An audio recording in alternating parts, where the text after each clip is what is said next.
Fala galerinha do xadrez, tudo beleza? Magnus Carlsen, campeão mundial de Rápidas e Blitz. A gente teve alguns momentos aqui, eu vou mostrar a partida que pra mim foi uma das mais legais desse campeonato de Rápidas, que foi contra o jogador Artemiev, que fez um super torneio, terminou em segundo lugar, o vice-campeão mundial, pensa. Fez uma partidaça aqui contra Magnus Carlsen e o Carlsen acabou perdendo, né? Foi uma das partidas que ficou famosa no torneio e eu vou mostrar ela pra vocês hoje. E como é que pode alguém ganhar do Magnus Carlsen, né? A gente fala, cara, me mostra isso daí, não é possível. É com brilhantismo, é uma partida linda, linda. Pra mim é a melhor até do Carlsen, só que é uma que ele perdeu, né? E tudo bem. Mas aqui, olha só o que aconteceu, mais uma vez, o momento que ele perde, né? Teve essa questão com o cinegrafista, ele ficou muito pertinho do Carlsen, Carlsen já nervosão, e o cinegrafista, tá bom, chega pra lá. Eu gostei da atitude do Carlsen, ele não bateu no cinegrafista, ele não deu um tapa pra quebrar a máquina, né, pra depredar nem nada, ele deu um moral, né, tipo, cara, ganhou uns 2 segundos ali de blitz ali pra ele escapar, né. E agora, o cinegrafista ficou escolado, porque olha isso daqui, ó, esse aqui depois que o cara, no Blitz, já no outro torneio, depois desse episódio, o Carlsen pendurou a torre aqui, sai nervosão, querendo driblar os cameramans de novo, e aqui a gente vê que o cameraman ficou escolado, olha só, aqui o Magnus Carlsen tá ali, né, reagindo àquela situação de pendurou uma peça, uma torre cheia, né. Daí ele vai dar uma driblada agora, ó. Ele finge que vai por um lado, vai por outro, passa por baixo da corda, ó. Driblou os cinegrafistas e olha quem aparece agora de novo. Agora com uma boa distância. Ficou escolado, o cinegrafista ficou escolado, eu gostei muito disso. Eu vou mostrar, portanto, aqui a partida entre Artemiev e Magnus Carlsen, que é uma partida espetacular. E um aviso rápido, galera. No dia 17 de janeiro, agora, num sábado, das 16 às 18 horas, eu vou fazer um evento ao vivo, tá? Uma live privada sobre um tema que eu vejo todo dia rolando. Por que que a gente perde posições ganhas, mesmo jogando bem? Então vai ser uma análise prática ao vivo com partidas reais de vocês, inscritos, tá bom? Para quem quiser participar, o link tá aqui na descrição do vídeo, também no comentário fixado. É um evento separado do canal, com vagas limitadas, tá bom? Bora dar uma olhada aqui na partida. O Artemiev abre aqui com peão dama e o Magnus Carlsen responde com D5. Depois de C4, o gambito da dama, temos E6, o gambito da dama recusado. Cavalo em F3 foi jogado aqui pelo Artemiev desenvolvendo, continua oferecendo o peão, o Magnus Carlsen segue priorizando o desenvolvimento. Cavalo C3 foi jogado, C6, a defesa semi-eslava, uma defesa bem perigosa, cheia de contra-ataque. Aqui E3 foi jogado, cavalo vem para o jogo, dama Sedônia, B6, o bispo vai jogar a torre que é para a coluna C. Temos trocas de peão, peão toma, e agora com qual retomar? Você tem duas possibilidades principais aqui, claro, né? Bom, existe também cavalo querer tomar. O lance mais jogado é o lance peão toma, porque fica numa situação um pouquinho mais simétrica. O Carlsen arrisca aqui, vai para peão de E toma. Bacana, vamos ver como segue o jogo. Bispo D3 foi jogado, bispo em E7 foi jogado pelo Carlsen. O Artemiev coloca o rei em segurança e o Carlsen, sem temer nenhum ataque ao rei, pelo menos diretamente, prefere priorizar aqui o desenvolvimento do bispo com bispo B7 e deixar para rocar depois. Ele achou que a prioridade agora é essa. E4 ataca o centro, você não quer permitir que as brancas joguem E5, ganhem muito espaço, por isso o peão toma foi jogado e agora cavalo toma. E agora sim, o Magnus Carlsen entende que é hora de rocar, existe um ataque aqui para cima, existe um peão isolado, ele pode ser um alvo, mas é um tema comum, não significa que as brancas têm um problema na posição, elas só têm algo que merece atenção, o peão isolado. Aqui uma das maneiras de se livrar do peão isolado é deslocar ele ou para essa coluna ou para essa.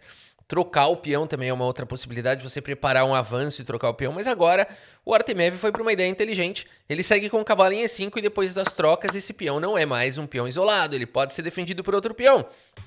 E aqui temos mais trocas, cavalo toma, bispo toma. E o Magnus Carlsen segue com o lance H6, super lance, lance importante, profilático, né? O rei aqui vai poder respirar, controla a casa de G5. E aqui E6 diretamente foi jogado pelo Artemiev, provavelmente pegou o Magnus Carlsen de surpresa, Ninguém tá esperando esse lance, um lance corajoso que entrega um peão para tentar danificar um pouquinho aqui a segurança do rei do Magnus Carlsen. Que lance bacana!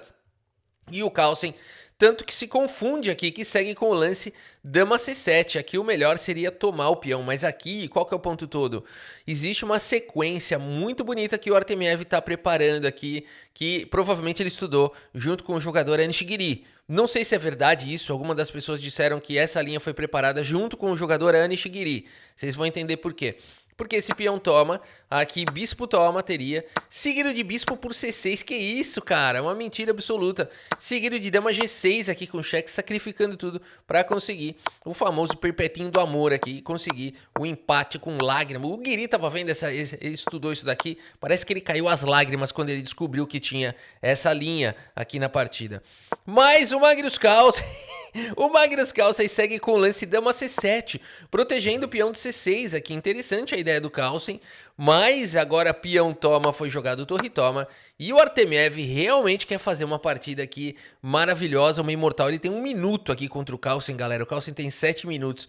E ele me encontra essa belezura aqui de bispo D5. Oh! Cravando aqui a torre do Carlsen.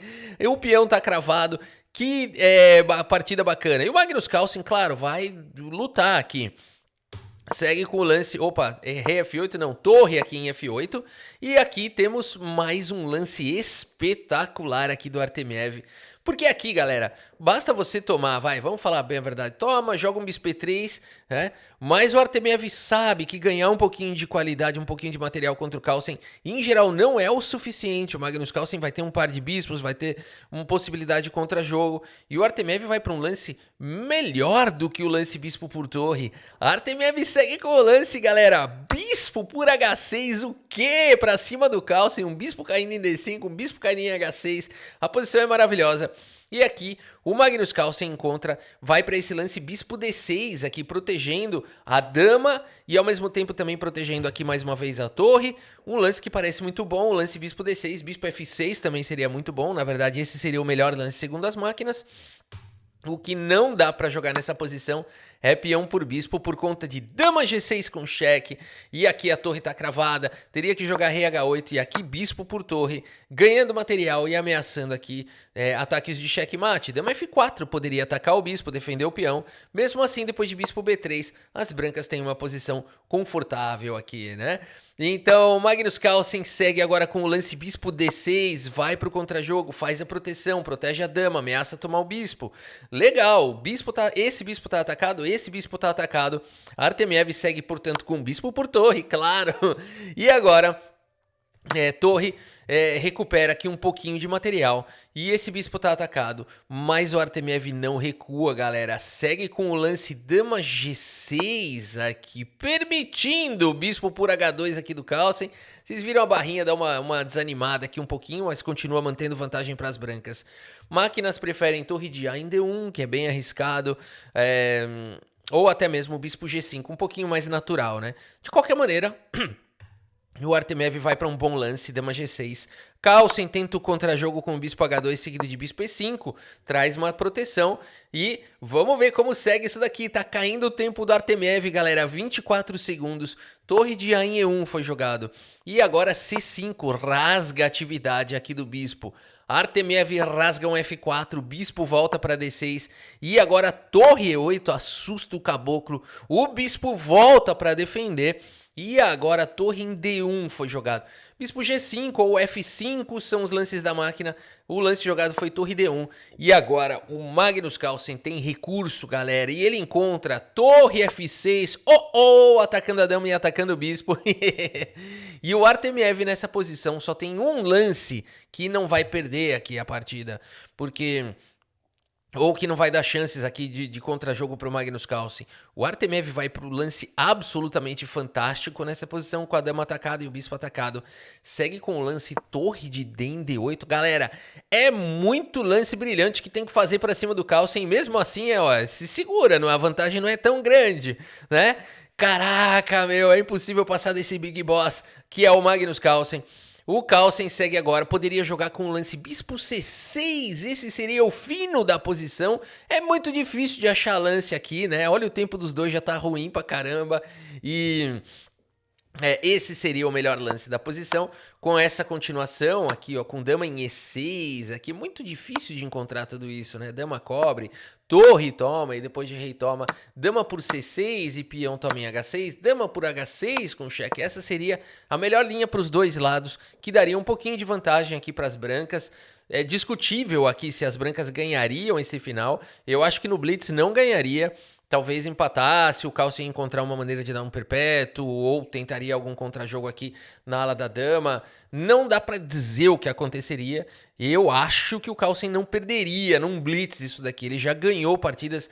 Por que eu tô falando isso? Porque eu acho isso não, com base no histórico. Ele já ganhou, virou partidas assim contra Ricardo Nakamura, contra Richard Laporte, contra grandes jogadores, né? Então, seria a melhor defesa. Mas o Carlsen não encontra esse lance bispo C6. Ele segue agora com esse lance bispo por G2. É o lance do desespero. É o lance da baixaria. É o cheque com o dedo na cara. E agora temos aqui o único lance da posição dama por G2. Valeu a tentativa aqui do Magnus Carlsen. Porque esse rei por G2... Torre toma a dama com cheque, né? Não tá levando sequência aqui não tá levando torre para F8. Esse lance viria com cheque. E aqui as pretas teriam uma boa posição. Outra coisa que vale dizer, por que o Carlsen não tomou a dama aqui? Porque ele tá levando mate em 2 aqui, né, galera? Então, essa é a razão. E por isso, esse lance foi tão brilhante, esse lance aqui do Artemiev. E por isso teria que jogar bispo C6 e não torre por dama, né? É loucura isso, é loucura demais. O Carlsen vai para essa linha, vai que cola, mas aqui não colou porque dama por G2 foi jogado, tá ligado o Artemiev. Magnus Carlsen segue com torre por H6, esse lance vem com cheque, rei G1. Ai, se eu pudesse jogar torre G6, mas eu não posso. Por isso o Magnus Carlsen segue com torre F6 defendendo. Artemiev segue com dama D5 com cheque. O Magnus Carlsen faz o lance, rei H7, mas logo na sequência abandona aqui a partida. Abandonou porque não dá mais, galera. Tá vindo torre por bispo, né? E aqui já não tem mais o que fazer. As brancas têm uma torre a mais. Aqui pendurei a dama. Tem uma torre a mais, já não tem o que jogar, né? Não tem lance aqui pra fazer. Qualquer lance aqui, com uma torre a menos, nem adianta fazer lance. Vai, vou jogar esse, só pra arrematar aqui. Dama em H5, checkmate. Checkmate tá muito próximo, né? Cara, que partida sensacional aqui do Artemiev. Eu gostei muito dessa partida. O Artemiev fez 92,3% de precisão. O Carlsen não fez a sua precisão usual. Mas aqui vale dizer, eu acho, né, que tudo começou com aquele lance E6 ali do Artemiev, que eu achei que foi realmente genial. Vou mostrar mais uma vez, né? Esse lance, como é interessante observar isso. O lance que a máquina fala que é o lance errado, e ela dá como um lance errado, pra mim foi o lance genial, foi o lance que entortou o Magnus Carlsen. Primeiro, não é um lance que coloca as pretas em vantagem. E o Carlsen, tanto que ele não soube o que fazer aqui, que ele gastou 4 minutos e não achou o lance, galera. E aqui já deu pra perceber quando o Carlsen para por 4 minutos numa posição, né? Porque realmente alguma coisa ele sentiu aqui, né? Ele sentiu o problema, ele viu o tema do bispo por H6, ele viu tudo chegando. Então ele quis lutar pela vitória, ele viu a linha do empate, provavelmente seguiu com essa... Mas o que ele não ia contar é que essa sequência aqui do Artemiev tem que mostrar mais uma vez, né? Que sequência genial, né? Que sequência genial. O Carlsen achou que ia conseguir escapar dessa, que ia evitar o empate para ir para a vitória, mas o Artemiev não deu respiro, jogou de uma maneira realmente espetacular, né? Castigou os erros do Carlsen e conseguiu essa belíssima vitória. Muito bem, galera, é isso. Espero que vocês tenham gostado aqui dessa partida e do vídeo. Muito obrigado pela sua audiência, um grande abraço para todos vocês e até a próxima. Valeu!